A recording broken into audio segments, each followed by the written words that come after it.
یہ خبر پکی ہے، اللہ کا حکم ہے کہ جس نے درود پڑھا، جس دل میں حضور پاک صلی اللہ علیہ وسلم کی یاد آئی، اس دل کے اندر آگ کا کوئی سوال نہیں ہے۔ ماں باپ کے سامنے اپنی آرزو توڑ دو، اپنا مزاج توڑ دو، ان کا حکم مانو۔ آج ان کا حکم مانو، کل تمہاری اولاد تمہارا حکم مانے گی۔ آج گستاخی کرو گے تو کل تمہاری اولاد تمہاری گستاخ ہو جائے گی۔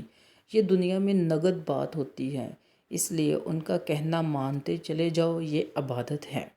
ایک گھر میں پیدا ہونے والے اور ایک دسترخواں پر پلنے والے ایک جیسا ذائقہ، ایک جیسی فطرت نہیں رکھتے۔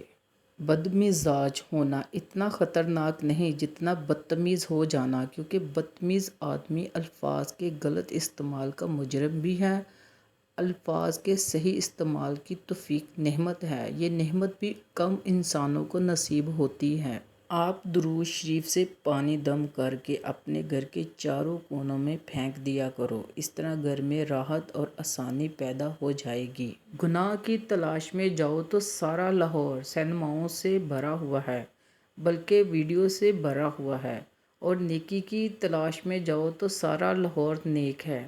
آپ اپنی تلاش کا رخ جو بنائیں گے وہی سارا ماحول بنا لے گا۔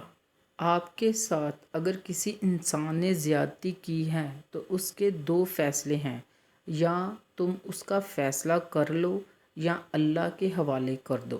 نیند ایک مطمئن زندگی کا ثبوت ہے۔ خوش قسمت ہے وہ جس کی نیند کسی خوف یا کسی شوق سے پریشان نہ ہو۔ جب دن برے آتے ہیں تو انسان کی تدبیریں غلط ہو جاتی ہیں۔ ہمیں غلط یا صحیح مشورے دینے والا دوست تقدیر کا قاصد ہوتا ہے۔ ڈر اس کو ہوتا ہے جو اپنے لیے جیتا ہو، جو کسی مقصد کے لیے زندہ ہو، اسے کوئی ڈر نہیں۔ اگر اللہ کوئی تکلیف دیتا ہے تو بسم اللہ، اور اگر تکلیف دور کر دیتا ہے تو الحمدللہ، یعنی کہ جو چیز ادھر سے آ رہی ہے وہ آپ نے قبول کرنی ہے اور گلہ نہیں کرنا۔ پھر آپ دیکھنا کہ یہ زندگی پوری عبادت ہے۔ غم کو بھی اسی طرح قبول کرو جس طرح خوشی کو کرتے ہو، دونوں ایک ہی مصنف کی لکھی ہوئی ہیں۔ ہم ہر حالت سے سمجھوتہ کر لیتے ہیں، ہم صرف انسان سے سمجھوتہ نہیں کرتے۔ گناہ میں مبتلا انسان کا دعاؤں پر یقین نہیں رہتا۔ اپنی زندگی کو بے زر بنانا عبادت کی ابتدا ہے، اور اسے دوسروں کے لیے فائدہ مند بنانا انتہا ہے۔